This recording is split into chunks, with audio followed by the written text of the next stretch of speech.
ನಮಸ್ಕಾರ ಸ್ನೇಹಿತರೆ, ಕೃಷ್ಣ ಪರಮಾತ್ಮನ ಸಂದೇಶಕ್ಕೆ ನಿಮಗೆ ಸ್ವಾಗತ.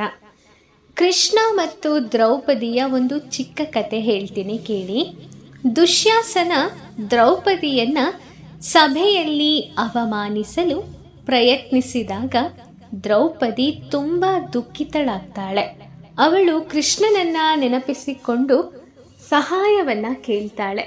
ಕೃಷ್ಣ ದ್ರೌಪದಿಯ ಕರೆಯನ್ನ ಕೇಳಿ ಅವಳ ಗೌರವವನ್ನು ರಕ್ಷಿಸಲು ಬರ್ತಾನೆ.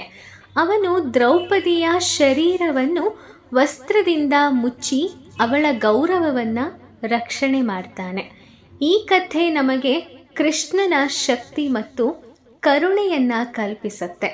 ಕೃಷ್ಣನ ಭಕ್ತಿಯು ನಮ್ಮನ್ನು ಎಲ್ಲ ಸಂಕಟಗಳಿಂದ ರಕ್ಷಿಸುತ್ತದೆ.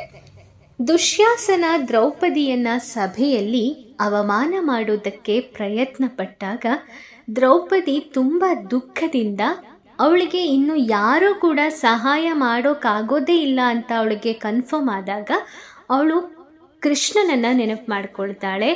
ಪರಿಪರಿಯ ರೀತಿಯಲ್ಲಿ ಸಹಾಯವನ್ನು ಕೇಳ್ತಾಳೆ. ಕೃಷ್ಣ ದ್ರೌಪದಿಯ ಕರೆಯನ್ನು ತಕ್ಷಣವೇ ಕೇಳಿ ಅವಳನ್ನು ರಕ್ಷಣೆ ಮಾಡೋದಕ್ಕೆ ಬರ್ತಾನೆ. ಹಾಗೆ ದುಶ್ಯಾಸನನು ದ್ರೌಪದಿಯನ್ನ ಸಭೆಯಲ್ಲಿ ಅವಮಾನ ಮಾಡಬೇಕು ಅಂತ ಆ ಕ್ಷಣದಲ್ಲಿ ಏನು ದುಸ್ಸಾಹಸ ಮಾಡ್ತಾನೋ ಆ ತಪ್ಪಿಗೆ ಅವನಿಗೆ ಸರಿಯಾದ ಶಿಕ್ಷೆ ಅವನ ಕೊನೆಯಲ್ಲಿ ಆಗತ್ತೆ. ಅದೆಲ್ಲ ನಿಮಗೆ ಗೊತ್ತಿರುವಂತಹ ವಿಚಾರನೇ. ಆದರೆ ನಮಗೆ ಈ ಕಥೆ ಏನು ಹೇಳುತ್ತೆ ಅಂದರೆ, ನಮ್ಮನ್ನು ಎಲ್ಲ ಸಂಕಟಗಳಿಂದ ರಕ್ಷಣೆ ಮಾಡುವಂತಹ ಶಕ್ತಿ ಇರೋದು ಕೃಷ್ಣನೊಬ್ಬನಿಗೆ ಮಾತ್ರ ಅನ್ನೋದನ್ನು ತಿಳಿಸುತ್ತೆ. ಸೊ ವಿಶೇಷವಾಗಿ ತಿಳ್ಕೊಳ್ಳಿ, ಕೃಷ್ಣನ ಭಕ್ತಿ ಅನ್ನೋದು ನಮಗೆ ಶಾಂತಿ ಮತ್ತು ಸಂತೋಷವನ್ನು ನೀಡುತ್ತೆ. ಕೃಷ್ಣನ ಭಕ್ತಿ ನಮಗೆ ಎಲ್ಲ ಸಂಕಷ್ಟಗಳಿಂದ ಮುಕ್ತಿಯನ್ನು ಕೊಡುತ್ತೆ. ಕೃಷ್ಣನ ಭಕ್ತಿ ನಮಗೆ ಆತ್ಮವಿಶ್ವಾಸ ಮತ್ತು ಧೈರ್ಯವನ್ನು ಕೂಡ ಹೆಚ್ಚಿಸುತ್ತೆ. ಶಾಂತಿ ಮತ್ತು ಸಂತೋಷವನ್ನು ನೀಡುತ್ತೆ. ಎಲ್ಲ ಸಂಕಟಗಳಿಂದ ಹೊರಗಡೆ ಬರೋದಕ್ಕೆ ದಾರಿ ನೀಡುತ್ತೆ. ಸೊ ಮನೆಯಲ್ಲಿ ನಿಮಗೆ ಏನೇ ಕಷ್ಟಗಳು ಇರಲಿ, ಏನೇ ರೀತಿಯ ಸಮಸ್ಯೆಗಳು ಇರಲಿ, ಎಲ್ಲವನ್ನ ಒಂದು ಸಾರಿ ಅಂದರೆ ಒಂದು ಕಡೆ ಇಟ್ಬಿಟ್ಟು ನೀವು ಒಮ್ಮೆ ಕೃಷ್ಣನ ಭಕ್ತಿಗೆ ಪಾತ್ರರಾಗಿ ಒಮ್ಮೆ ಕೃಷ್ಣನನ್ನು ಮನಸ್ಪೂರ್ವಕವಾಗಿ ನಂಬಿಬಿಡಿ. ಮಿಕ್ಕಿದ್ದನ್ನು ಅವನು ನೋಡ್ಕೋತಾನೆ. ಸೊ ಜೀವನದಲ್ಲಿ ನಮಗೆ ನಿಜವಾದ ಅರ್ಥ ಏನು ಅಂತ ಗೊತ್ತಾಗೋದು ಕೇವಲ ನಾವು ಭಗವಂತನಿಗೆ ಶರಣಾಗತಿಯನ್ನು ಆದಾಗ ಮಾತ್ರ.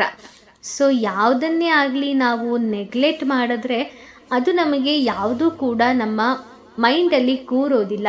ಏನೊಂದು ಕೇಳ್ಕೊಂಬಿಟ್ರೆ ಎಲ್ಲ ಸರಿ ಹೋಗ್ಬಿಡುತ್ತಾ ಅಂತ ಒಂದು ಥಿಂಕ್ ಬರುತ್ತೆ. ಬಟ್ ಅದನ್ನು ಯಾವತ್ತೂ ಮಾಡೋಕ್ಕೆ ಹೋಗಬೇಡಿ. ಎಲ್ಲವೂ ಕೂಡ ನಂಬಿಕೆಯ ಆಧಾರದಲ್ಲೇ ಇರೋದು. ನಂಬಿಕೆ ಅನ್ನೋದು ಮನುಷ್ಯನಿಗೆ ಇದ್ದಾಗ ಮಾತ್ರನೇ ಆ ನಂಬಿಕೆ ನಮಗೆ ಒಳ್ಳೇದು ಮಾಡೋಕ್ಕೆ ಸಾಧ್ಯ. ನಮ್ಮ ಪ್ರೀತಿ, ನಮ್ಮ ನಂಬಿಕೆ, ವಿಶ್ವಾಸ ನಮ್ಮ ಜೀವನದ ಮುಖ್ಯ ಧ್ಯೇಯಗಳು. ಜೀವನದಲ್ಲಿ ಯಶಸ್ಸನ್ನು ಪಡೆಯೋದಕ್ಕೆ ನೀವು ಫಸ್ಟು ನಿಮ್ಮ ಕನಸುಗಳನ್ನು ನಂಬಬೇಕು. ಫಸ್ಟು ನಿಮ್ಮ ಕನಸುಗಳಿಗೆ ನೀವು ಮಾದರಿ ಆಗಬೇಕು. ಪ್ರೀತಿಯ ಜೀವನ ಅತಿ ದೊಡ್ಡ ಶಕ್ತಿ. ನಿಮ್ಮ ಆತ್ಮವಿಶ್ವಾಸವೇ ನಿಮ್ಮ ಶಕ್ತಿ. ಜೀವನದಲ್ಲಿ ಕಷ್ಟಗಳು ಬಂದಾಗ ಧೈರ್ಯದಿಂದ ಎದುರಿಸಬೇಕು. ನಿಮ್ಮ ಕನಸನ್ನು ನೀವು ಗುರಿಯಾಗಿ ಇರಿಸ್ಕೊಂಡಾಗ ಯಶಸ್ಸು ಅನ್ನೋದು ನಿಮಗೆ ಹಿಂಬಾಲಿಸುತ್ತೆ. ಕಷ್ಟಗಳು ಬಂದಾಗ ಜೀವನದಲ್ಲಿ ನಮಗೆ ಧೈರ್ಯವನ್ನು ಕಳ್ಕೊಬಿಡ್ತೀವಿ ನಾವು. ಆದರೆ ಧೈರ್ಯವನ್ನು ಯಾವತ್ತೂ ಕಳ್ಕೋಬಾರ್ದು. ಕಷ್ಟಗಳು ಬರೋದು ನಮ್ಮನ್ನು ಇನ್ನಷ್ಟು ಬಲಿಷ್ಠ ಮಾಡೋದಕ್ಕೆ, ನಮಗೆ ಹೊಸ ರೀತಿಯ ಅನುಭವಗಳನ್ನು ನೀಡೋದಕ್ಕೆ. ನಿಮ್ಮ ಕನಸುಗಳನ್ನು ನಂಬಿ ನಿಮ್ಮನ್ನು ನೀವು ನಿಮ್ಮ ಗುರಿಯತ್ತ ಕರ್ಕೊಂಡೋದಾಗ ನಿಮಗೆ ಯಶಸ್ಸು ಸಿಗತ್ತೆ. ಕಣ್ಣೀರು ಒರೆಸೋಕ್ಕೆ ಯಾರೂ ಇಲ್ಲ ಅಂತ ಯಾಕೆ ಯೋಚನೆ ಮಾಡಬೇಕು? ನಿಮ್ಮ ಕಣ್ಣೀರನ್ನು ನೀವೇ ಒರೆಸ್ಕೊಳ್ಳಿ. ಭಗವಂತನ ಸಾನ್ನಿಧ್ಯದಲ್ಲಿ ನಿಮ್ಮ ಆತಂಕಗಳನ್ನು ಹೇಳ್ಕೊಳ್ಳಿ. ಅವನೇ ನಿಮ್ಮ ಕಣ್ಣೀರನ್ನು ಒರೆಸೋಕೆ ಯಾವುದಾದ್ರೂ ಒಂದು ರೂಪದಲ್ಲಿ ಬರ್ತಾನೆ. ಕಣ್ಣೀರು ಅನ್ನೋದು ಕೇವಲ ನಿಮ್ಮ ಕಣ್ಣಿನ ಹನಿಗಳಲ್ಲ, ಅದು ನಿಮ್ಮ ಹೃದಯದ ಭಾರವನ್ನು ಇಳಿಸೋದಕ್ಕೆ ಇರುವಂತಹ ಒಂದು ದಾರಿ. ಹೃದಯದ ಭಾರ ಏನಿದೆ ಅದು ಕಣ್ಣೀರಾಗಿ ಹರ್ಕೊಂಡು ಹೋದಾಗಲೇ ಮನಸ್ಸು ಶಾಂತ ಆಗೋದು.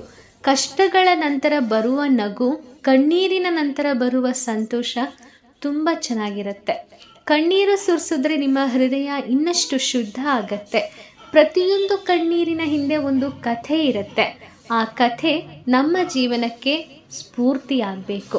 ಕಣ್ಣೀರು ಅನ್ನೋದು ನಿಮ್ಮ ದುಃಖದ ಸಂಕೇತ ಆಗಿರ್ಬೋದು, ಆದರೆ ಅದು ನಿಮ್ಮ ಶಕ್ತಿಯನ್ನು ತೋರಿಸುತ್ತೆ. ನಿಮ್ಮ ಶಕ್ತಿ ಏನು ಅನ್ನೋದನ್ನು ಬಿಲ್ಡ್ ಮಾಡುತ್ತೆ.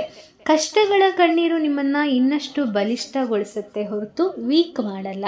ನಿಮಗೆ ಕಷ್ಟಗಳು ಬಂದ ತಕ್ಷಣ ಇಷ್ಟೇನಾ ಜೀವನ ಮುಗಿದೋಯ್ತಾ ಅಂತ ಅಂದ್ಕೊಳ್ಳೋಕ್ಕೆ ಹೋಗಬೇಡಿ ವೀಕ್ಷಕರೇ. ಯಾಕಂದರೆ ಕಷ್ಟಗಳ ನಂತರ ಒಳ್ಳೆಯದಾಗಲೇಬೇಕು. ಕಷ್ಟಪಟ್ಟವರು ಎತ್ತರಕ್ಕೆ ಬೆಳೀಲೇಬೇಕು. ಇಲ್ಲವಾದಲ್ಲಿ ಯಾವುದು ಕೂಡ ಸಾಧ್ಯ ಇಲ್ಲ ಅಲ್ವಾ. ಕಷ್ಟ ಅನ್ನೋದು ಮನುಷ್ಯರಿಗೂ ಬರುತ್ತೆ, ಎಲ್ಲರಿಗೂ ಬರುತ್ತೆ. ಆದರೆ ಮನುಷ್ಯನಷ್ಟು ಚಿಂತೆ ಮಾಡೋದು ಯಾವ ಪ್ರಾಣಿನೂ ಇಲ್ಲ. ಕಷ್ಟ ಬಂತು ಅಂತ ಯಾವುದಾದ್ರೂ ಪ್ರಾಣಿ ಅಳೋದನ್ನ ನೋಡಿದ್ದೀರಾ? ಅದಕ್ಕೆ ನಂಬಿಕೆ ಇರೋದು ಏನಾದರೂ ಒಂದು ಆಗೇ ಆಗತ್ತೆ. ಇಲ್ಲಿ ಊಟ ಸಿಕ್ಕಿಲ್ಲ ಅಂದರೆ ಇನ್ನೊಂದು ಕಡೆ ಸಿಗುತ್ತೆ ಅಂತ ಅದು ಅದ್ರ ಪಾಡ್ಗೆ ಅದು ಎದ್ದು ಹೋಗುತ್ತೆ. ಸೊ ಹಾಗಾಗಿ ಅವರು ಪ್ರಾಣಿಗಳು ಒಬ್ಬರನ್ನೇ ನಂಬ್ಕೊಂಡು ಜೀವನ ಮಾಡಲ್ಲ. ನಾವು ಕೂಡ ಹಾಗೇ ಒಬ್ಬರನ್ನೇ ನಂಬ್ಕೊಂಡು ಒಬ್ಬರ ಮೇಲೆ ಡಿಪೆಂಡ್ ಆಗಿ ಲೈಫ್ ಲೀಡ್ ಮಾಡಬಾರ್ದು. ನಮಗೆ ಸಾಕಷ್ಟು ಅವಕಾಶಗಳು ಇದೆ, ಸಾಕಷ್ಟು ರೀತಿಯಲ್ಲಿ ನಮಗೆ ಎಲ್ಲವೂ ಕೂಡ ತಿಳ್ಕೊಳ್ಳುವಂತಹ ಬುದ್ಧಿ ಕೊಟ್ಟಿದ್ದಾನೆ ದೇವರು, ಆಲೋಚನೆ ಮಾಡುವಂತಹ ಕೆಪಾಸಿಟಿ ಕೊಟ್ಟಿದ್ದಾನೆ. ಸೊ ಹಾಗಾಗಿ ನಾವು ಇನ್ನಷ್ಟು ಜಾಸ್ತಿ ಥಿಂಕ್ ಮಾಡಬೇಕು, ಜಾಸ್ತಿ ಎಲ್ಲದ್ರ ಬಗ್ಗೆ ಯೋಚನೆ ಮಾಡಬೇಕು ಅಲ್ವಾ. ಸೊ ಹಾಗಾಗಿ ಎಲ್ಲವನ್ನು ಕೂಡ ಒಂದೇ ದೃಷ್ಟಿಕೋನದಿಂದ ನೋಡಬೇಡಿ. ನಮಗೆ ಯಾರು ಸಹಾಯ ಮಾಡ್ತಿಲ್ಲ ಅಂದಾಕ್ಷಣ ನಮ್ಮ ಜೀವನ ಇಷ್ಟೇ, ನಮ್ಮ ಜೊತೆಗೆ ಯಾರೂ ಇರಲ್ಲ ಅಂತ ಎಲ್ಲ ಯೋಚನೆ ಮಾಡಬೇಡಿ. ದೇವರು ಅನ್ನೋನು ಇರಬೇಕಾದ್ರೆ ಬೇರೆಯವರ ವಿಚಾರಕ್ಕೆ ಹೋಗಲೇಬೇಡಿ. ದೇವರನ್ನು ಮಾತ್ರ ನಂಬಿ ಮುನ್ನಡೀರಿ. ನಿಮ್ಮ ಲೈಫಲ್ಲಿ ಏನಾದರೂ ಒಳ್ಳೆಯದಾಗೇ ಆಗತ್ತೆ. ಈಗ ಇದಕ್ಕೊಂದು ಸಣ್ಣ ಉದಾಹರಣೆ ಕೊಡ್ತೀನಿ ನೋಡಿ. ಒಂದು ಒಣಗೋಗಿರೋಂತಹ ಮರಕ್ಕೆ ಹೋಗಿ ಒಂದು ಪಕ್ಷಿ ಕುತ್ಕೊಳ್ಳುತ್ತಂತೆ. ಅದು ಇನ್ನೇನು ಮುರಿದು ಹೋಗುತ್ತೆ ಅಂತ ನೋಡ್ತಾ ಇದ್ರು ಕೂಡ ಅದು ಸುಮ್ಮನೆ ಕೂತಿರುತ್ತಂತೆ. ಯಾಕಂದರೆ ಅದು ಆ ಕೊಂಬೆನ ನಂಬ್ಕೊಂಡು ಕೂತಿಲ್ಲ, ಅದು ನಂಬಿರೋದು ಏನನ್ನ, ಅದರ ರೆಕ್ಕೆಯನ್ನು. ಅದಕ್ಕೆ ರೆಕ್ಕೆ ಇರಬೇಕಾದ್ರೆ ಯಾವ ಕೊಂಬೆ ಮುರಿದೋದ್ರೆ ಏನು, ಯಾವ ಮರ ಒಣಗೋದ್ರೆ ಏನು ಅದಕ್ಕೆ. ಸೊ ಅದರ ಐಡೆಂಟಿಟಿ ಏನು, ಅದರ ರೆಕ್ಕೆಯನ್ನು ನಂಬಿ ಅದು ಜೀವನ ಮಾಡ್ತಾ ಇದೆ. ಸೊ ಹಾಗಾಗಿ ನಮ್ಮಲ್ಲಿರುವಂತಹ ಬಾಹ್ಯ ವ್ಯಕ್ತಿಗಳನ್ನು ನಂಬೋದಕ್ಕಿಂತ ನಮ್ಮೊಳಗಡೆ ಇರುವಂತಹ ಆಧ್ಯಾತ್ಮಿಕ ದೈವ ಶಕ್ತಿಯನ್ನು ನಂಬಬೇಕು. ಸೊ ನಮ್ಮಲ್ಲಿ ಇರುವಂತಹ ಶಕ್ತಿ ಯಾವುದು? ಅದೇ ನಮ್ಮ ಕೃಷ್ಣ ಪರಮಾತ್ಮನ ಒಂದು ಆಧ್ಯಾತ್ಮಿಕ ಚೈತನ್ಯ. ನಮ್ಮ ಆತ್ಮ ಪರಮಾತ್ಮ. ಸೊ ಹಾಗಾಗಿ ನಾವು ನಮ್ಮ ಆತ್ಮಶಕ್ತಿಯನ್ನು ನಂಬಬೇಕು, ಆತ್ಮವಿಶ್ವಾಸವನ್ನು ನಂಬಬೇಕು. ಹಾಗಾಗಿ ಯಾವುದನ್ನೇ ಆಗಲಿ ಎಲ್ಲ ಮುಗಿದೋಯ್ತು ಅಂತ ನಿರ್ಧಾರಕ್ಕೆ ಬರೋ ಮೊದಲು ಈ ಕಥೆಯನ್ನು ನೆನಪು ಮಾಡ್ಕೊಳ್ಳಿ. ನಿಮಗೆ ಖಂಡಿತ ಒಂದು ಧೈರ್ಯ ಬಂದೇ ಬರುತ್ತೆ. ಬ್ರಹ್ಮಾಂಡದಾಚೆಗಿನ ಅಂಬರ ಎನ್ನುವಂತಹ ವಿಚಾರದ ಬಗ್ಗೆ ನಾವಿವತ್ತು ತಿಳ್ಕೊಳ್ಳೋಣ. ಈ ಬ್ರಹ್ಮಾಂಡದ ಊರ್ಧ್ವ ಗ್ರಹ ವ್ಯೂಹಗಳು ಕೂಡ ಜನನ ಮರಣಗಳಿಗೆ ಒಳಪಟ್ಟಿದೆ. ಅಂದ ಮೇಲೆ ಶ್ರೇಷ್ಠ ಯೋಗಿಗಳು ಹಾಗೂ ಗ್ರಹಲೋಕಗಳಿಗೆ ಉನ್ನತಿ ಪಡೆಯಲು ಶ್ರಮಿಸುತ್ತಾರೆ ಏಕೆ? ಹೀಗೆ ಶ್ರಮ ಪಡುವ ಯೋಗಿಗಳಿಗೆ ಅನೇಕ ಯೋಗ ಸಿದ್ಧಿಗಳು ಒಲಿದಿದ್ದರೂ ಐಹಿಕ ಬದುಕಿನ ಸುಖ ಸೌಕರ್ಯಗಳನ್ನು ಅನುಭವಿಸುವ ಪ್ರವೃತ್ತಿ ಅವರಲ್ಲಿ ಇರುತ್ತದೆ. ಊರ್ಧ್ವ ಗ್ರಹ ಲೋಕಗಳಲ್ಲಿ ಊಹೆಗೆ ನಿಲುಕದಷ್ಟು ದೀರ್ಘಕಾಲ ಜೀವಿಸಿರುವುದು ಸಾಧ್ಯ. ಊರ್ಧ್ವ ಗ್ರಹ ಲೋಕಗಳಲ್ಲಿ ಕಾಲಗಣನೆ ಹೇಗೆ ಮಾಡಲಾಗುತ್ತದೆ ಎಂಬುದನ್ನು ಶ್ರೀಕೃಷ್ಣನೇ ಸೂಚಿಸುತ್ತಾನೆ. ಸಹಸ್ರಯುಗ ಪರ್ಯಂತಂ ಅಹರ್ ಯದ್ ಬ್ರಹ್ಮಣೋ ವಿದುಹು ರಾತ್ರಿಂ ಯುಗ ಸಹಸ್ರಾಂತಾಂ ತೇ ಹೋರಾತ್ರವಿದೋ ಜನಾಹ. ಅಂದರೆ ಮಾನುಷ ಲೆಕ್ಕಾಚಾರದಂತೆ ನೋಡಿದರೆ ಒಟ್ಟು 1,000 ಯುಗಗಳು ಬ್ರಹ್ಮನ ಒಂದು ಹಗಲಾಗುತ್ತದೆ. ಇಷ್ಟೇ ಕಾಲವು ಅವನ ಒಂದು ರಾತ್ರಿಯ ಅವಧಿಯೂ ಕೂಡ ಆಗಿರುತ್ತದೆ. ಭಗವದ್ಗೀತೆಯ 8ನೇ ಅಧ್ಯಾಯದ 17ನೇ ಶ್ಲೋಕದಲ್ಲಿ ಇದರ ವಿವರಣೆ ಇದೆ. ನೀವು ಬೇಕಾದರೆ ಅದನ್ನು ಓದಿ ತಿಳ್ಕೊಬೋದು. ಹಾಗೆಯೇ ಒಂದು ಯುಗ ಅನ್ನೋದು ಏನಿದೆ ಅದು 43,00,000 ದೀರ್ಘಾವಧಿಯನ್ನು ಆವರಿಸುತ್ತದೆ. ಈ ಸಂಖ್ಯೆಯನ್ನು 1,000ದಿಂದ ಗುಣಿಸಿದರೆ ಬರುವ ಗುಣಲಬ್ಧವು ಬ್ರಹ್ಮಲೋಕದಲ್ಲಿ ಇರುವ ಬ್ರಹ್ಮನ ಪಾಲಿಗೆ 12 ಗಂಟೆಗಳಷ್ಟೆ. ಹೀಗೆಯೇ ಬ್ರಹ್ಮನ ಒಂದು ರಾತ್ರಿಯೂ ಕೂಡ ಇಷ್ಟೇ ದೀರ್ಘವಾದದ್ದು. ಬ್ರಹ್ಮನ ಲೆಕ್ಕದ ಈ ಹಗಲುಗಳು ರಾತ್ರಿಗಳ 30 ದಿನಗಳು ಸೇರಿದರೆ ಅವನ 1 ತಿಂಗಳಾಗುತ್ತದೆ. ಹಾಗೇನೆ ಇಂತಹ 12 ತಿಂಗಳುಗಳು ಸೇರಿ ಅವನ 1 ವರ್ಷವಾಗುತ್ತದೆ. ಇಂತಹ 100 ವರ್ಷಗಳು ಬ್ರಹ್ಮನ ಆಯಸ್ಸು. ಬ್ರಹ್ಮಲೋಕದಂತಹ ಗ್ರಹದಲ್ಲಿನ ಜೀವನವು ನಿಶ್ಚಯವಾಗಿಯೂ ದೀರ್ಘಾವಧಿಯೇ. ಹೀಗಿದ್ದು 3,00,000,000,000 ವರ್ಷಗಳು ಕಳೆದ ಬಳಿಕವೂ ಬ್ರಹ್ಮಲೋಕವಾಸಿಗಳು ಮರಣವನ್ನು ಎದುರಿಸಲೇಬೇಕು. ನಾವು ಆಧ್ಯಾತ್ಮಿಕ ಲೋಕಗಳಿಗೆ ಹೋಗದಿದ್ದರೆ ಮರಣದಿಂದ ನಮಗೆ ಮುಕ್ತಿ ಅನ್ನೋದು ಇಲ್ಲವೇ ಇಲ್ಲ. ಬ್ರಹ್ಮನ ಹಗಲು ಪ್ರಾರಂಭವಾದಾಗ ಅಸಂಖ್ಯ ಜೀವಿಗಳು ಅಸ್ತಿತ್ವಕ್ಕೆ ಬರುತ್ತಾರೆ. ಬ್ರಹ್ಮನ ಪಾಲಿಗೆ ರಾತ್ರಿಯಾದಾಗ ಈ ಎಲ್ಲ ಜೀವಿಗಳು ಖಿಲವಾಗುತ್ತಾರೆ. ಬ್ರಹ್ಮನ ಹಗಲು ಮುಗಿದು ರಾತ್ರಿ ಹುಟ್ಟಿದಾಗ ಅಧೋಲೋಕದ ಸಕಲ ಜೀವಿಗಳು ಜಲಾವೃತರಾಗುತ್ತಾರೆ, ತನ್ಮೂಲಕ ಲಯವಾಗುತ್ತಾರೆ. ಈ ಪ್ರಳಯ ಸಂಭವಿಸಿದ ಬಳಿಕ ಬ್ರಹ್ಮನ ರಾತ್ರಿ ಮುಗಿದು ಅವನ ಹಗಲು ಪ್ರಾರಂಭವಾದಾಗ ಪುನಃ ಸೃಷ್ಟಿ ಕಾರ್ಯ ನಡೆದು ಜೀವಿಗಳು ಅಸ್ತಿತ್ವಕ್ಕೆ ಬರುತ್ತಾರೆ. ಹೀಗೆ ಸೃಷ್ಟಿ ಲಯಗಳು ಈ ಜಗತ್ತಿನ ಸ್ವಭಾವ. ಮತ್ತೆ ಮತ್ತೆ ಬೆಳಗಾಗುತ್ತದೆ. ಜೀವಿಗಳು ಎಚ್ಚರಗೊಂಡು ಬದುಕು ಪ್ರಾರಂಭಿಸುತ್ತಾರೆ. ಮತ್ತೆ ರಾತ್ರಿಯಾಗುತ್ತದೆ. ಹೇ ಪಾರ್ಥ, ರಾತ್ರಿಯಾದಾಗ ಜೀವಿಗಳು ದನೀಯರಾಗಿ ನಾಶ ಹೊಂದುತ್ತಾರೆ. ಜೀವಿಗಳು ಲಯವಾಗುವುದನ್ನು ಬಯಸುವುದಿಲ್ಲವಾದರೂ ಆ ಲಯವಂತೂ ಬಂದು ಗ್ರಹಲೋಕಗಳೆಲ್ಲ ಜಲಾವೃತವಾಗುತ್ತವೆ. ಬ್ರಹ್ಮನಿಗೆ ಬೆಳಕಾಗುವ ಜೀವಿಗಳು ಬೆಳಕಾಗುವ ತನಕ ರಾತ್ರಿಯೆಲ್ಲ ನೀರಿನಲ್ಲಿ ಮುಳುಗಿರುತ್ತಾರೆ. ಆದರೆ ಪುನಃ ಬೆಳಕು ಹರಿದಾಗ ಜಲವು ಕ್ರಮೇಣ ಇಲ್ಲವಾಗುತ್ತದೆ. ಹೀಗಿದ್ದರೂ ಬೇರೆ ಇನ್ನೊಂದು ಪ್ರಕೃತಿಯೂ ಉಂಟು. ಅದು ನಿತ್ಯತೆ ಉಳ್ಳದ್ದು, ದಿವ್ಯ ಸ್ವಭಾವದ್ದು ಆಗಿದೆ. ಅಲ್ಲದೆ ವ್ಯಕ್ತ ಹಾಗೂ ಅವ್ಯಕ್ತ ಜಡ ವಸ್ತುವಿಗೆ ಅತೀತವಾಗಿದೆ. ಈ ಪ್ರಕೃತಿಯು ಪರತರ. ಅದು ಎಂದಿಗೂ ನಾಶಕ್ಕೊಳಪಡುವುದಿಲ್ಲ. ಇದ್ದಂತೆಯೇ ಇರುವುದು ಇದರ ಸ್ವಭಾವ. ಐಹಿಕ ಬ್ರಹ್ಮಾಂಡದ ವಿಸ್ತಾರವನ್ನು ಲೆಕ್ಕ ಮಾಡಲಾರೆವು. ಆದರೆ ಈ ಇಡೀ ಸೃಷ್ಟಿಯಲ್ಲಿ ಮಿಲಿಯನ್ ಗಟ್ಟಲೆ ಬ್ರಹ್ಮಾಂಡಗಳು ಇವೆ ಎಂದು ವೇದಗಳಿಂದ ನಮಗೆ ತಿಳಿದು ಬರುತ್ತದೆ. ಈ ಐಹಿಕ ಬ್ರಹ್ಮಾಂಡಗಳಾಚೆಗೆ ಇನ್ನೊಂದು ವ್ಯೂಮವಿದೆ. ಅದೇ ಆಧ್ಯಾತ್ಮಿಕ ವ್ಯೂಮ. ಅಲ್ಲಿ ಎಲ್ಲ ಗ್ರಹ ಲೋಕಗಳು ಆಧ್ಯಾತ್ಮಿಕವಾದದ್ದು. ಅಲ್ಲಿನ ಸಕಲ ಜೀವಿಗಳ ಬದುಕು ಅಮರವಾದದ್ದು.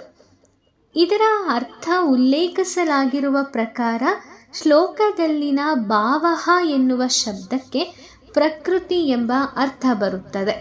ಆದರೆ ಇಲ್ಲಿ ಸೂಚಿತವಾಗಿರುವುದು ಬೇರೆಯೇ, ಇನ್ನೊಂದು ಪ್ರಕೃತಿ. ಈ ಜಗತ್ತಿನಲ್ಲೇ 2 ಪ್ರಕೃತಿಗಳಿರುವ ಅನುಭವ ನಮಗಿದೆ. ಜೀವಿಯು ಆತ್ಮ. ಆದರೆ ಆತ್ಮನು ಜಡವಸ್ತುವಿನ ದೇಹದಲ್ಲಿರುವ ತನಕ ಜಡವು ಚಲಿಸುತ್ತಿರುತ್ತದೆ.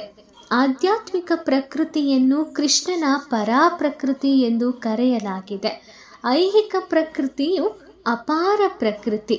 ಈ ಐಹಿಕ ಪ್ರಕೃತಿಯ ಆಚೆ ಪರಾಪ್ರಕೃತಿ ಇದೆ.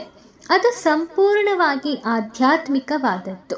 ಇದನ್ನು ಪ್ರಯೋಗಾಧಾರಿತ ಜ್ಞಾನದಿಂದ ಅರ್ಥ ಮಾಡಿಕೊಳ್ಳಲು ಬರುವುದಿಲ್ಲ.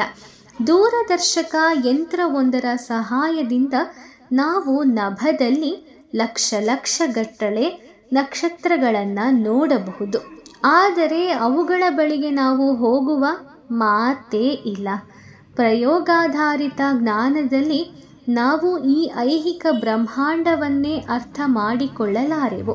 ಅಂದ ಮೇಲೆ ಭಗವಂತ ಹಾಗೂ ಅವನ ಸಾಮ್ರಾಜ್ಯವನ್ನು ಅರ್ಥ ಮಾಡಿಕೊಳ್ಳುವ ವಿಚಾರದ ಸಂಭವ ಎಷ್ಟರ ಮಟ್ಟಿಗುಂಟು ಅನ್ನೋದನ್ನು ನೀವೇ ಅರ್ಥೈಸಿಕೊಳ್ಳಿ. ಇವನ್ನೆಲ್ಲ ಪ್ರಯೋಗದಿಂದ ತಿಳಿದುಕೊಳ್ಳುವುದು ಸಾಧ್ಯವಿಲ್ಲ. ಇಂತಹ ವಿಷಯಗಳನ್ನು ಅರ್ಥ ಮಾಡಿಕೊಳ್ಳಲು ನಾವು ಭಗವದ್ಗೀತೆಯ ಶ್ರವಣ ಮಾಡಬೇಕು. ನಮ್ಮ ತಂದೆ ಯಾರು ಎನ್ನುವುದನ್ನು ತಿಳಿದುಕೊಳ್ಳಲು ಪ್ರಯೋಗಾಧಾರಿತ ಜ್ಞಾನ ಸಹಾಯ ಮಾಡುವುದಿಲ್ಲ. ನಮ್ಮ ತಂದೆ ಯಾರು ಎಂಬುದನ್ನು ನಾವು ನಮ್ಮ ತಾಯಿಯಿಂದ ಕೇಳಿ ತಿಳಿದುಕೊಳ್ಳಬೇಕು. ಆಕೆ ಹೇಳಿದ್ದನ್ನೇ ನಾವು ನಂಬಬೇಕು. ಆಕೆಯು ಹೇಳಿದ್ದರಲ್ಲಿ ನಮಗೆ ನಂಬಿಕೆ ಹುಟ್ಟಲಿಲ್ಲವೆನ್ನಿ, ಆಗ ನಮಗೆ ಸಂಗತಿ ತಿಳಿಯುವ ಬೇರೆ ಮಾರ್ಗವೇ ಇರೋದಿಲ್ಲ. ಕೃಷ್ಣ ಪ್ರಜ್ಞೆಯ ವಿಧಾನಕ್ಕೆ ನಾವು ಬದ್ಧರಾದರೆ ಸಾಕು. ಕೃಷ್ಣ ಯಾರು, ಅವನ ಸಾಮ್ರಾಜ್ಯ ಯಾವುದು ಮುಂತಾದದ್ದೆಲ್ಲವೂ ನಮಗೆ ತಿಳಿದು ಬಂದು ಬಿಡುತ್ತದೆ. ಪರಸ್ತು ಭಾವ ಎಂದರೆ ಪರಾಪ್ರಕೃತಿ. ವ್ಯಕ್ತ ಎನ್ನುವ ಶಬ್ದವು ನಮಗೆ ದೃಷ್ಟಿಗೆ ಗೋಚರಿಸುತ್ತಿರುವ ವಸ್ತುವನ್ನು ಸೂಚಿಸುತ್ತದೆ. ಭೂಮಿ, ಸೂರ್ಯ, ತಾರೆಗಳು ಹಾಗೂ ಗ್ರಹಗಳ ಮೂಲಕ ಈ ಐಹಿಕ ಬ್ರಹ್ಮಾಂಡವು ವ್ಯಕ್ತವಾಗಿರೋದನ್ನು ನಾವು ಕಾಣಬಹುದು. ಈ ಬ್ರಹ್ಮಾಂಡದ ಆಚೆ ಇನ್ನೊಂದು ಪ್ರಕೃತಿ ಇದೆ. ಅದು ಸದಾಕಾಲ ನಿತ್ಯ ಸತ್ಯವಾದದ್ದು ಆಗಿದೆ. ಅವ್ಯಕ್ತಾತ್ ಸನಾತನಃ. ಈ ಐಹಿಕ ಪ್ರಕೃತಿಗೆ ಕೊನೆ ಮೊದಲು ಎಂಬುದು ಉಂಟು. ಆದರೆ ಆಧ್ಯಾತ್ಮಿಕ ಪ್ರಕೃತಿಯು ಸನಾತನಃ ಅಂದರೆ ನಿತ್ಯ ನೂತನವಾದದ್ದು. ಅದಕ್ಕೆ ಪ್ರಾರಂಭವೂ ಇಲ್ಲ, ಅಂತ್ಯವೂ ಕೂಡ ಇಲ್ಲ. ಹೀಗಿರುವಾಗ ಹೇಗೆ ಸಾಧ್ಯ? ಆಕಾಶದಲ್ಲಿ ಮೋಡಗಳು ತೇಲಾಡುತ್ತಿರುವಾಗ ಇಡೀ ಅಂಬರವು ಮುಗಿಲುಗಳಿಂದಲೇ ತುಂಬಿ ಹೋಗಿರುವಂತೆ ಕಾಣುತ್ತದೆ. ಆದರೆ ಹೀಗೆ ಮೋಡ ಕವಿದಿರುವುದು ಇಡೀ ಆಕಾಶದ ಒಂದು ಅತಿ ಸಣ್ಣ ಭಾಗಕ್ಕೆ ಮಾತ್ರ.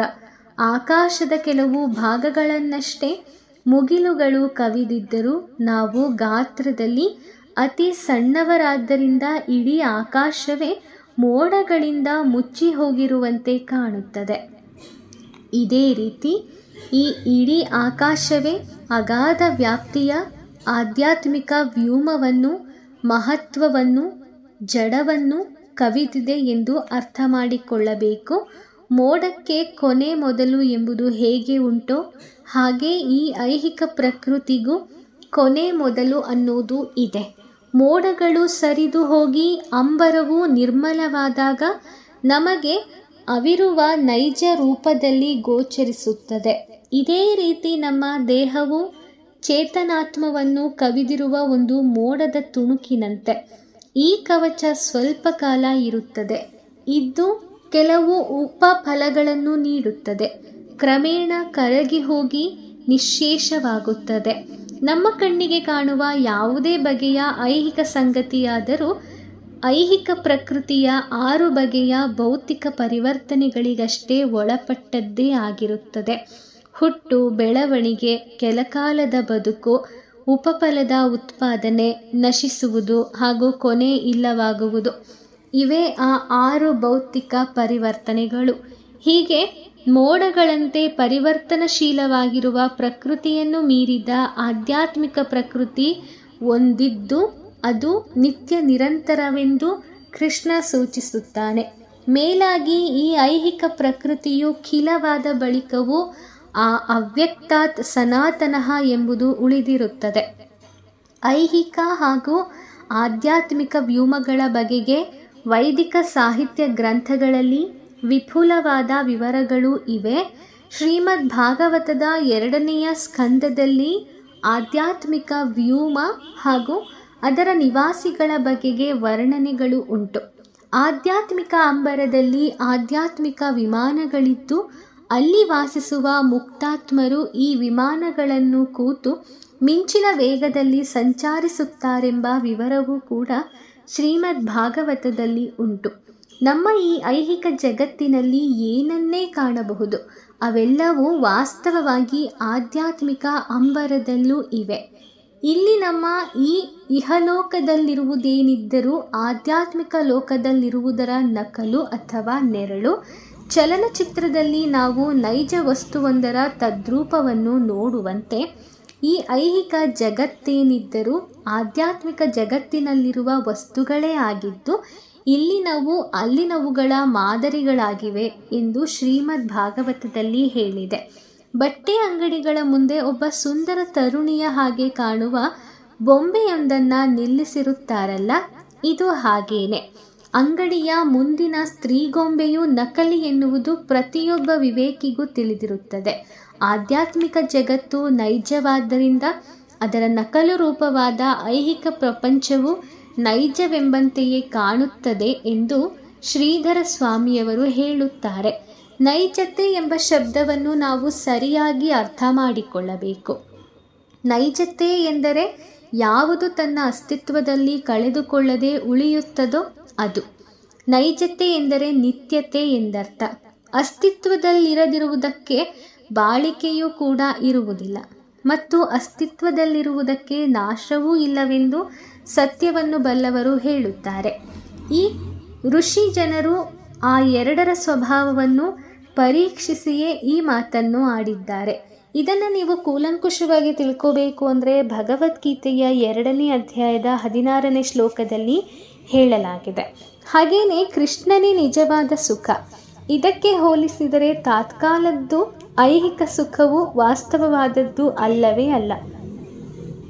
ವಸ್ತುಸ್ಥಿತಿಯನ್ನು ಅದಿರುವಂತೆಯೇ ಕಾಣಬಲ್ಲವನು ನಕಲಿ ಸುಖದಲ್ಲಿ ಪಾಲ್ಗೊಳ್ಳರು. ಮಾನವನ ಬದುಕಿನ ನಿಜವಾದ ಧ್ಯೇಯವೇನೆಂದರೆ ಆಧ್ಯಾತ್ಮಿಕ ವ್ಯೂಮವನ್ನು ಸೇರುವುದು ಅಥವಾ ಸಾಧಿಸುವುದು.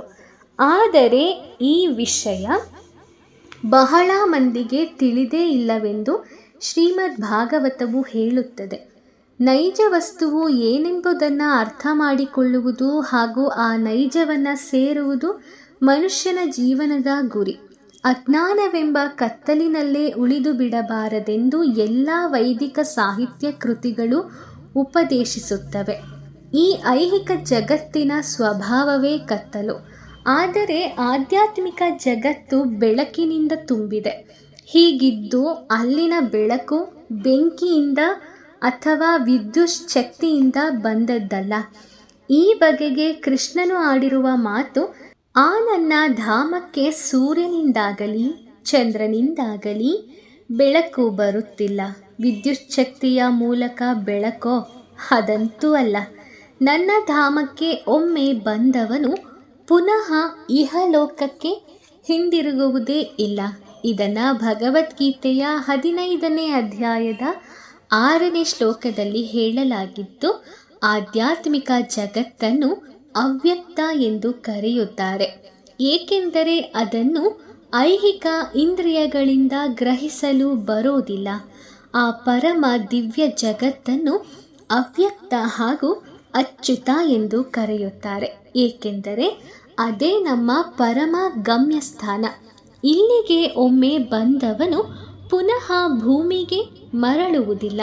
ಅದು ನನ್ನ ಪರಂಧಾಮ. ಈ ಶ್ಲೋಕದಲ್ಲಿ ಒಂದು ಮಹತ್ತರವಾದ ಪ್ರಯಾಣವನ್ನು ಕುರಿತ ಸೂಚನೆ ಇದೆ. ನಾವು ಬಾಹ್ಯಾಕಾಶದ ಒಳಹೊಕ್ಕು ಐಹಿಕ ಬ್ರಹ್ಮಾಂಡವನ್ನು ಹಾದು ಅದರ ಹೊರಹೊದಿಕೆಯನ್ನು ಹರಿದು ಆಧ್ಯಾತ್ಮಿಕ ಅಂಬರವನ್ನು ಮುಟ್ಟಬೇಕು. ಪರಮಾಂ ಗತಿಂ. ಈ ಪಯಣವು ಪರಮೋನ್ನತವಾದದ್ದು. ಭೂಗ್ರಹವನ್ನು ದಾಟಿ ಕೆಲ ಸಹಸ್ರ ಮೈಲಿಗಳಷ್ಟು ಪ್ರಯಾಣ ಮಾಡಿ ಹಿಂದಕ್ಕೆ ಬರುವ ಪ್ರಶ್ನೆಯೇ ಇಲ್ಲಿಲ್ಲ. ಈ ಬಗೆಯ ಪಯಣ ಸಾಹಸ ಪ್ರಧಾನವಾದದ್ದು. ಮೊದಲಿಗೆ ನಾವು ಐಹಿಕ ಬ್ರಹ್ಮಾಂಡವನ್ನು ಭೇದಿಸಿ ಒಳ ಹೋಗಬೇಕು. ಇದನ್ನು ನಾವು ಗಗನ ನೌಕೆಯ ಸಹಾಯ ಪಡೆದು ಮಾಡಲು ಸಾಧ್ಯವಿಲ್ಲ. ಕೃಷ್ಣ ಪ್ರಜ್ಞೆಯಿಂದ ಖಂಡಿತ ಮಾಡಬಹುದು. ಸದಾಕಾಲ ಕೃಷ್ಣ ಪ್ರಜ್ಞೆಯಲ್ಲಿ ತಲ್ಲೀನನಾದವನನ್ನು ಮತ್ತು ಮರಣ ಸಮಯದಲ್ಲಿ ಕೃಷ್ಣನನ್ನು ಸ್ಮರಿಸುವ ವ್ಯಕ್ತಿಯನ್ನು ಒಮ್ಮೆಗೆ ಆಧ್ಯಾತ್ಮಿಕ ಲೋಕಕ್ಕೆ ಕಳಿಸಲಾಗುತ್ತದೆ. ಆಧ್ಯಾತ್ಮಿಕ ಆಕಾಶವನ್ನು ಸೇರಿ ನಿತ್ಯಾನಂದ ಹಾಗೂ ಜ್ಞಾನಪೂರ್ಣವಾದ ಬದುಕನ್ನು ರೂಪಿಸಿಕೊಳ್ಳುವುದೇ ನಮ್ಮ ಗುರಿಯಾಗಿದ್ದಲ್ಲಿ ಸಚ್ಚಿದಾನಂದ ದೇಹವನ್ನು ಗಳಿಸುವ ಪ್ರಯತ್ನವನ್ನು ನಾವು ಈಗಿನಿಂದಲೇ ಪ್ರಾರಂಭಿಸಬೇಕು.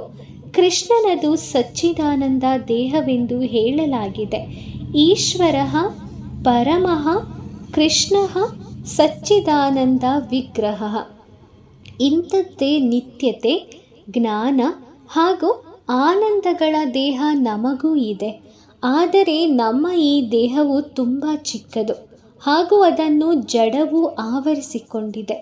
ಈ ಹುಸಿ ಉಡುಪನ್ನು ಹಾಗೂ ನಾವು ಹೇಗೋ ಅಂತೂ ಇಂತೂ ಕಳಚಿ ಹಾಕಬಲ್ಲೆವಾದರೆ ಆಧ್ಯಾತ್ಮಿಕ ಸಾಮ್ರಾಜ್ಯವನ್ನು ಸೇರುತ್ತೇವೆ. ಒಮ್ಮೆ ಆ ಆಧ್ಯಾತ್ಮಿಕ ಸಾಮ್ರಾಜ್ಯವನ್ನು ಸೇರಿದೆವು ಎಂದರೆ ಪುನಃ ಅಲ್ಲಿಂದ ಹಿಂದಿರುಗಿ ಬರಬೇಕಾದದ್ದು ಇಲ್ಲ. ಎಂ ಪ್ರಾಪ್ಯ ನ ನಿವರ್ತಂತೆ ಅಂದರೆ ಅದರಿಂದ ಕೃಷ್ಣನ ಪರಂಧಾಮವಾದ ಆ ಧಾಮ ಪರಮಂ ಅನ್ನು ಸೇರಲು ಪ್ರತಿಯೊಬ್ಬರೂ ಪ್ರಯತ್ನಿಸಬೇಕು. ನಮ್ಮನ್ನು ಕರೆಯಲು ಸ್ವಯಂ ಕೃಷ್ಣನೇ ಬರುತ್ತಾನೆ. ಅಷ್ಟೇ ಅಲ್ಲ, ನಮಗೆ ಮಾರ್ಗದರ್ಶಕ ಗ್ರಂಥಗಳನ್ನು ಕೊಡುತ್ತಾನೆ. ಇದಕ್ಕೂ ಮೇಲಿನದಾಗಿ ಅವನ ನಿಜ ಪ್ರತಿನಿಧಿಯನ್ನು ನಮ್ಮಲ್ಲಿಗೆ ಕಳಿಸಿಕೊಡುತ್ತಾನೆ. ಮನುಷ್ಯ ವರ್ಗಕ್ಕೆ ನೀಡಲಾಗಿರುವ ಈ ಸೌಲಭ್ಯವನ್ನು ನಾವು ಸದುಪಯೋಗಕ್ಕೆ ಹಚ್ಚಬೇಕು. ಪರಂಧಾಮವನ್ನು ಸೇರಿದ ವ್ಯಕ್ತಿಯ ಪಾಲಿಗೆ ಮುಂದೆ ತಪಶ್ಚರ್ಯೆ, ವ್ರತೆ, ಪೂಜೆ, ಧ್ಯಾನ ಇತ್ಯಾದಿ ಯಾವ ಕ್ರಿಯೆಯೂ ಬೇಕಾಗುವುದಿಲ್ಲ. ಹಾಗೆಯೇ ಈ ಆಧ್ಯಾತ್ಮಿಕ ಸಾಮ್ರಾಜ್ಯವನ್ನು ಸೇರದ ವ್ಯಕ್ತಿಯ ಪಾಲಿಗೆ ಎಲ್ಲ ಬಗೆಯ ತಪೋಪೂಜೆಗಳು, ಯಜ್ಞಗಳು ಬರಿಯ ವ್ಯರ್ಥ ಕಾಲಹರಣವಾಗುತ್ತದೆ. ಇಂತಹ ಒಂದು ವರವನ್ನು ಪಡೆಯಲು ಮನುಷ್ಯ ದೇಹವು ಒಂದು ಸದಾವಕಾಶವಾಗಿದೆ.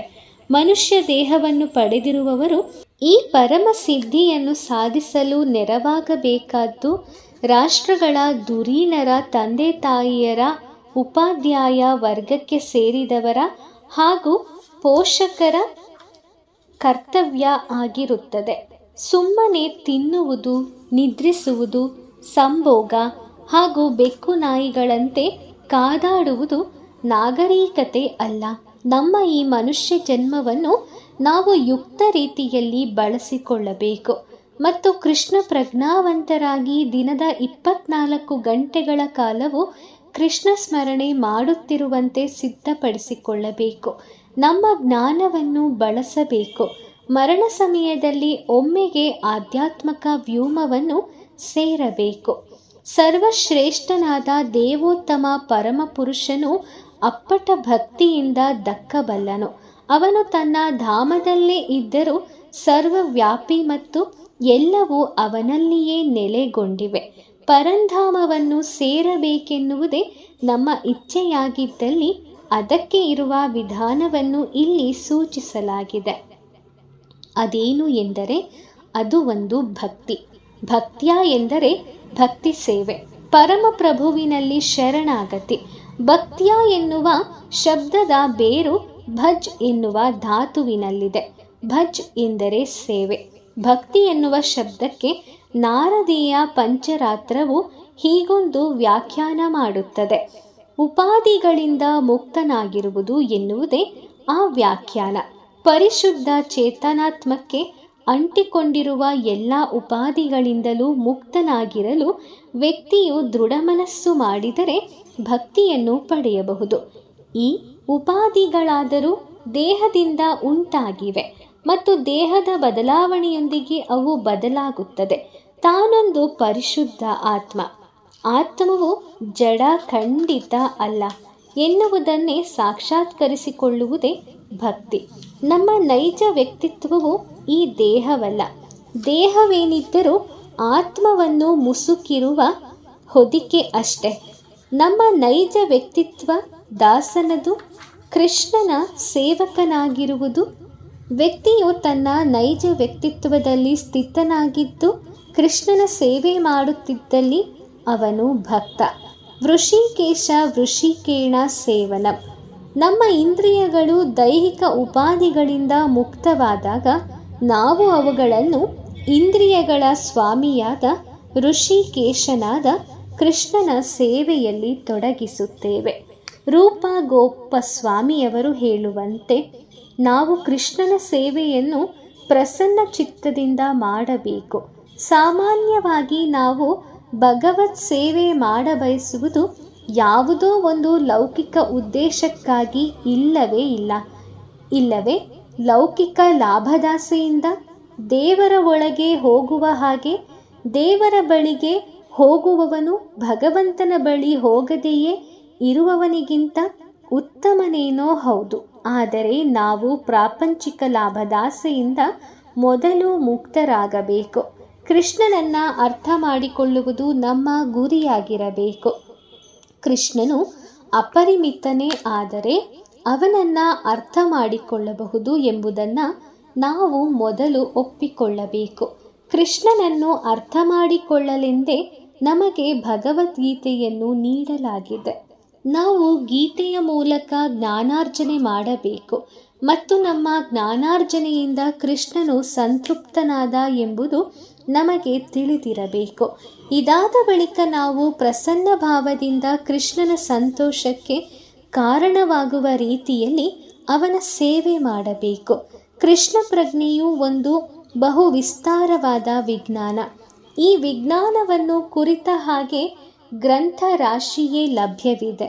ಭಕ್ತಿಯ ಸಾಧನೆಗಾಗಿ ನಾವು ಆ ಗ್ರಂಥರಾಶಿಯನ್ನು ಬಳಸಿಕೊಳ್ಳಬೇಕು. ಪುರುಷಃ ಸ ಪರಃ. ಆಧ್ಯಾತ್ಮಿಕ ಅಂಬರದಲ್ಲಿ ಪರಮಪ್ರಭುವು ಪರಮ ಪುರುಷನಾಗಿ ಉಪಸ್ಥಿತನಿದ್ದಾನೆ. ಆಧ್ಯಾತ್ಮಿಕ ಅಂಬರದಲ್ಲಿ ಸ್ವಯಂ ಪ್ರಕಾಶ ಬೀರುವ ಅನೇಕ ಗ್ರಹಗಳಿವೆ.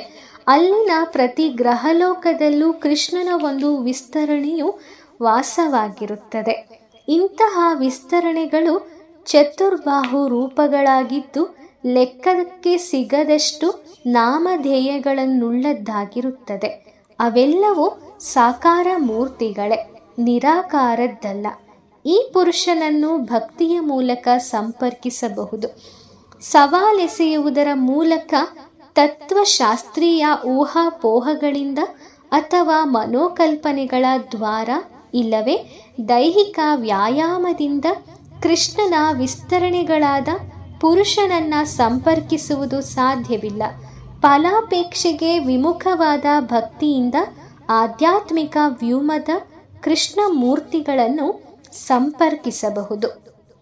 ಪರಮೋನ್ನತ ಶಕ್ತಿಯಾಗಿರುವ ಈ ಪುರುಷನು ನೋಡಲಿಕ್ಕೆ ಹೇಗಿದ್ದಾನೆ? ಪ್ರತಿಯೊಂದು ಜೀವವೂ ವಸ್ತುವು ಅವನಲ್ಲಿ ಇದೆ, ಆದರೂ ಅವನು ಅವೆಲ್ಲವುಗಳ ಹೊರಗಿದ್ದಾನೆ, ಸರ್ವವ್ಯಾಪಿಯಾಗಿದ್ದಾನೆ. ಇದು ಹೇಗಾಗುತ್ತದೆ? ಅವನು ಸೂರ್ಯನಿದ್ದ ಹಾಗೆ. ಸೂರ್ಯ ಒಂದೇ ಕಡೆ ಇರುತ್ತಾನೆ, ಆದರೆ ಅವನ ಕಿರಣಗಳ ಮೂಲಕ ಎಲ್ಲೆಡೆಯೂ ಇದ್ದಾನೆ. ಭಗವಂತನು ಅವನ ಪರಂಧಾಮದಲ್ಲಿದ್ದರೂ ಅವನ ಶಕ್ತಿಗಳು ಎಲ್ಲೆಡೆ ಹಂಚಿತವಾಗಿವೆ.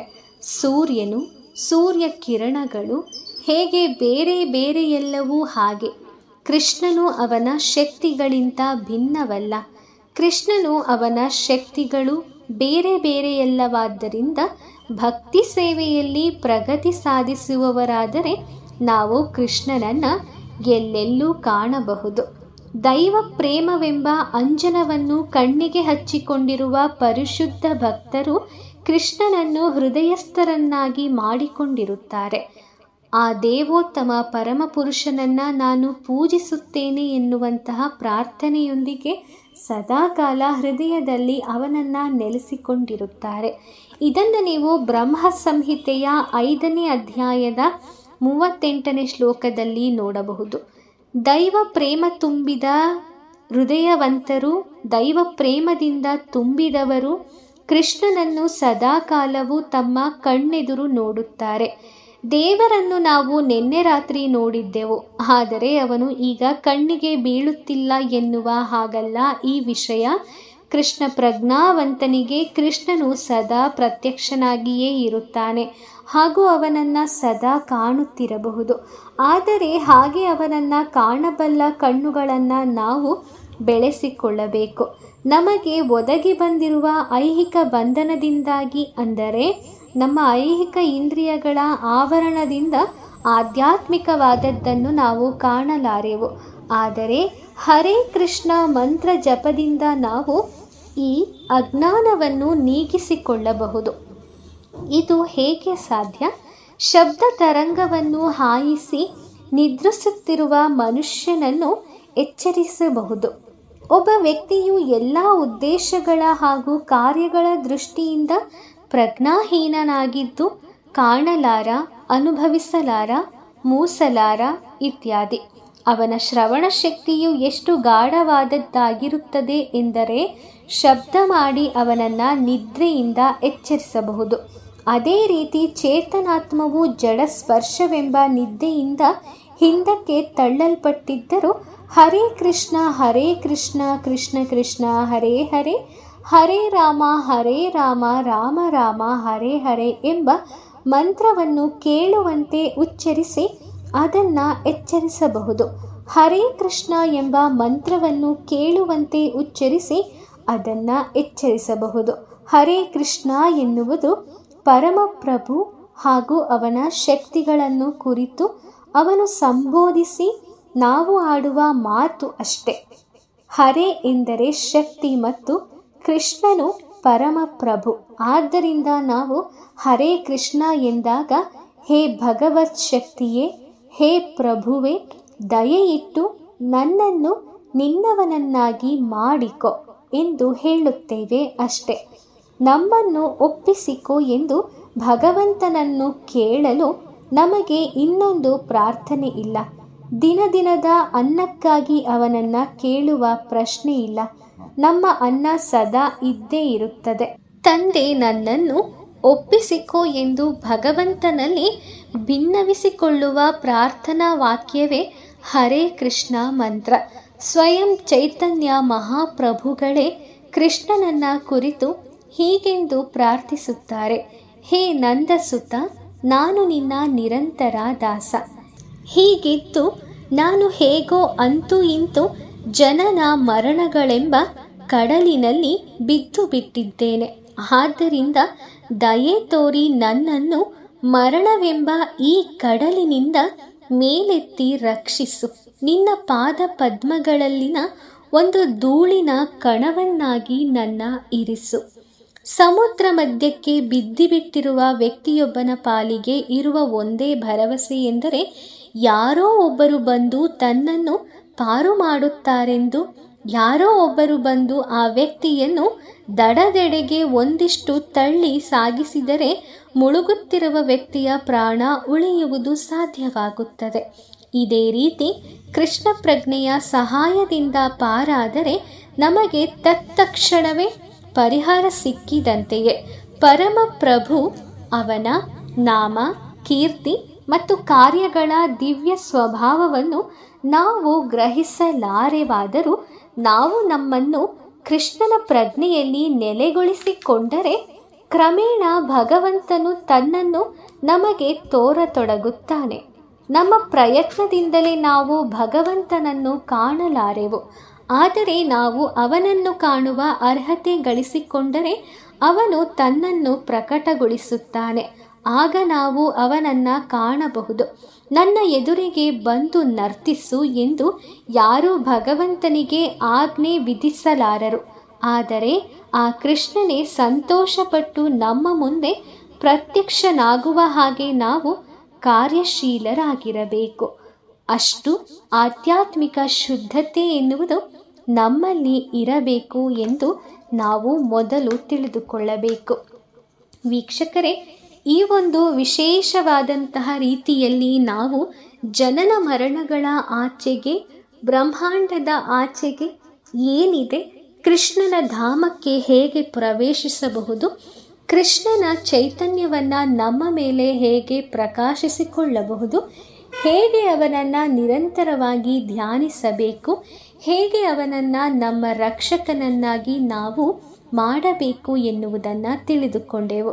ನಾವು ಸದಾಕಾಲ ಹರೇ ಕೃಷ್ಣ ಮಂತ್ರವನ್ನು ಜಪಿಸುತ್ತಿದ್ದರೆ ಕೃಷ್ಣ ಒಂದಲ್ಲ ಒಂದು ರೀತಿಯಲ್ಲಿ ನಮ್ಮ ಮೇಲೆ ಅನುಗ್ರಹಿತನಾಗುತ್ತಾನೆ. ಹೇಗಾದರೂ ನಮ್ಮನ್ನು ಆಶೀರ್ವಾದ ಮಾಡಲು ಬಂದೇ ಬರುತ್ತಾನೆ. ಹಾಗಾಗಿ ಸದಾ ದಿನದ 24 ಗಂಟೆ ಕೃಷ್ಣನ ಧ್ಯಾನದಲ್ಲಿಯೇ ಇರಿ. ಕೃಷ್ಣ ಪ್ರಜ್ಞೆಯಲ್ಲೇ ಕೆಲಸ ಮಾಡಿ. ಇದೇ ನೀವು ಅವನಿಗೆ ಮಾಡುವ ನಿರಂತರ ಸೇವಾ ಮನೋಭಾವ. ಇನ್ನೇನನ್ನು ಕೃಷ್ಣ ಕೇಳಲಾರ. ನೀವು ಅವನಿಗೆ ಪೂಜೆ ಮಾಡಿ, ಹೂ ಕೊಡಿ ಅಥವಾ ವಿಧ ವಿಧ ಆಹಾರ ಭಕ್ಷ್ಯ ಭೋಜನಗಳನ್ನು ಕೊಡಿ, ನೈವೇದ್ಯ ಕೊಡಿ ಅಂತ ಕೃಷ್ಣ ಕೇಳಲ್ಲ. ನೀವು ಕೇವಲ ನಿಮ್ಮ ಸ್ಮರಣೆ ಅಂದರೆ ನಿಮ್ಮ ಆತ್ಮಶಕ್ತಿ, ನಿಮ್ಮ ಮನೋಭಾವನೆಯನ್ನು ಕೃಷ್ಣ ಪ್ರಜ್ಞೆಯಲ್ಲಿ ತಲ್ಲೀನರಾಗಿಸಬೇಕು. ನೀವು ಏನೇ ಮಾಡಿದ್ರೂ ಕೃಷ್ಣನಿಗೆ ಸಮರ್ಪಣೆ ಮಾಡಬೇಕು. ನೀವು ಏನೇ ಮಾಡಬೇಕಾದ್ರೂ ಕೃಷ್ಣನ ಪ್ರಜ್ಞೆಯಲ್ಲೇ ಮಾಡಬೇಕು. ಇಷ್ಟನ್ನೇ ಕೃಷ್ಣ ಕೇಳೋದು. ವೀಕ್ಷಕರೇ, ಈ ಮಾಹಿತಿ ಮತ್ತು ಈ ಅದ್ಭುತ ಸಂದೇಶ ನಿಮಗೆ ಇಷ್ಟ ಆಗಿದೆ ಅಂತ ನಾನು ಭಾವಿಸ್ತೀನಿ. ವಿಡಿಯೋ ಇಷ್ಟ ಆಗಿದ್ದರೆ ಲೈಕ್ ಮಾಡಿ, ಶೇರ್ ಮಾಡಿ. ಹಾಗೆ ಇದೇ ರೀತಿಯ ಇನ್ನಷ್ಟು ವಿಚಾರಗಳನ್ನು ತಿಳಿಯಲು ನಮ್ಮ ನಮ್ರೀಲ್ಸ್ ಯೂಟ್ಯೂಬ್ ಚಾನಲ್ಗೆ ಸಬ್ಸ್ಕ್ರೈಬ್ ಆಗಿ. ಮುಂದಿನ ವಿಡಿಯೋದಲ್ಲಿ ಮತ್ತೊಂದು ಇದೇ ರೀತಿಯ ಅದ್ಭುತ ವಿಚಾರದೊಂದಿಗೆ ನಾನು ನಿಮ್ಮೆಲ್ಲರನ್ನು ಭೇಟಿ ಮಾಡ್ತೀನಿ. ಓಂ ಶ್ರೀ ಕೃಷ್ಣಾಯ ನಮಃ. ಆ ಕೃಷ್ಣ ಪರಮಾತ್ಮ ನಿಮಗೆಲ್ಲರಿಗೂ ಒಳ್ಳೆಯದನ್ನು ಮಾಡಲಿ. ಧನ್ಯವಾದಗಳು.